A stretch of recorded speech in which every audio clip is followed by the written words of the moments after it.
Islamic scholars کے بیانات سننے کے لیے ہمارے آفیشیل چینل الرحمان ڈیجیٹل کو سبسکرائب کیجئے۔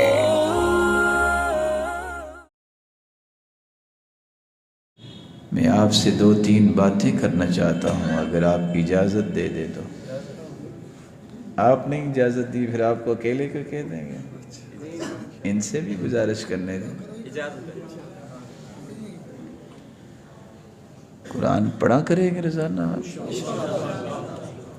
اس کا یہ مطلب نہیں کہ آپ پہلے نہیں پڑھتے، ہو سکتا ہے کہ آپ مجھ سے بھی زیادہ پڑھتے ہوں، لیکن تجدید کروانے سے، یاد کروانے سے ذکر فإن الذکریٰ تنفع المؤمنین، یاد کروانے سے نا مومنوں کو نفع مل جاتا ہے۔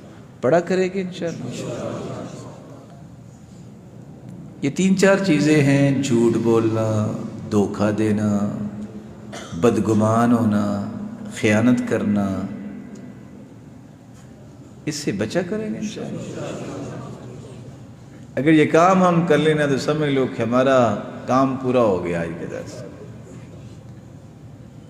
کچھ بھی ہو جائے کسی سے بدگمان نہ ہو۔ اور میں آپ کو ایک راز کی بات دے دوں، تجربہ تو میرا کوئی نہیں ہے، لیکن میں آپ کو یہ کہہ سکتا ہوں، جو کتابیں لکھتی ہیں، ایک بد زبان اور ایک بد گمان، یہ 2 صفتیں رکھنے والا انسان نہ زندگی میں کبھی اس کو سکون آیا ہے، نہ کبھی سکون یہ کسی کو دیتا ہے۔ بد زبان نہ بنیے، بد گمان نہ بنیے، مسلمانوں کے بارے میں بد گمان نہ ہوئیے۔ سیدنا عیسیٰ علیہ السلام کے سامنے چور نے چوری کی، کہتے تم نے چوری کی؟ کہتے میں اس ذات کی قسم اٹھاتا ہوں جس نے مجھے پیدا کیا مٹی سے، میں نے چوری نہیں کی۔ کہتے ہیں تو میری آنکھوں نے پھر صحیح نہیں دیکھا ہوگا۔ نبی ہے، کہا میری آنکھوں نے صحیح نہیں دیکھا ہوگا۔ بدگمان نہ ہوا کرے۔ اللہ ذوالجلال آپ کو برکتوں سے نوازے۔ نماز تو ویسے بھی آپ پڑھتے ہوں گے، لیکن اب کچھ راتیں ایسے آئی ہیں جہاں زیادہ موقع مل سکتا ہے نماز پڑھنے کا۔ پتہ ہے کیسی نماز بھی جس کو تہجد کہتے ہیں؟ سنا ہوگا؟ یہ فرض نماز جو ہے، یہ تو اس کے بغیر تو اسلام ہی نہیں ہے، لیکن اس نماز کی عجیب ہی عظمت ہے۔ 5 نمازوں کے لیے مخلوق بلاتی ہے، مخلوق کو، حی علی الصلاح، حی علی الفلاح۔ تہجد کے لیے اللہ خود بلاتے ہیں، تہجد کے لیے اللہ خود بلاتے ہیں۔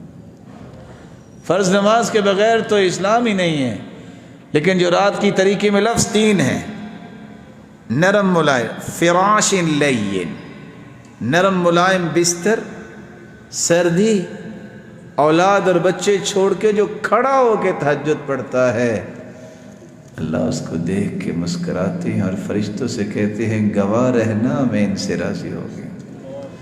اور ایک حدیث ہمیشہ یاد رکھیے، جس حدیث میں یہ لفظ آ جائے کہ اللہ فلاں کو دیکھ کے مسکرائے، اللہ کے رسول کا فرمان ہے جس کو اللہ ذوالجلال دیکھ کے مسکرائیں قیامت کو اس کا حساب نہیں لیں گے۔ فلا حساب علیہ۔ دعا بھی کیا کریں، دعا بھی کیا کریں میرے بھائی، اپنے لیے، اپنی اولاد کی نیکی کے لیے، اپنے خاندان کے لیے، اپنے وطن کے لیے، مسلمانوں کے لیے، خصوصاً مظلوم مسلمانوں کے لیے جو فلسطین میں اس وقت ظلم کی چکی میں پس رہے ہیں۔ اللہ ان کا نگہبان ہو اور امت اسلامیہ کی غیرت کو جگائے اور مسلمان ان کے ساتھ کھڑے ہوں، اور اللہ ذوالجلال ان کافروں کو نیست و نابود فرمائے، اور اللہ ذوالجلال مسلمانوں کے کلیجے ٹھنڈے فرمائے، اور اس میں وَأَرِنَا فِيهِمْ عَجَائِبَ قُدْرَتِكَ يَا قَوِيُّ يَا عَزِيزُ وصلی اللہم وسلم علی نبینا محمد وعلی آلہ وصحبہ اجمعین برحمتک یا ارحم الراحمین۔ السلام علیکم۔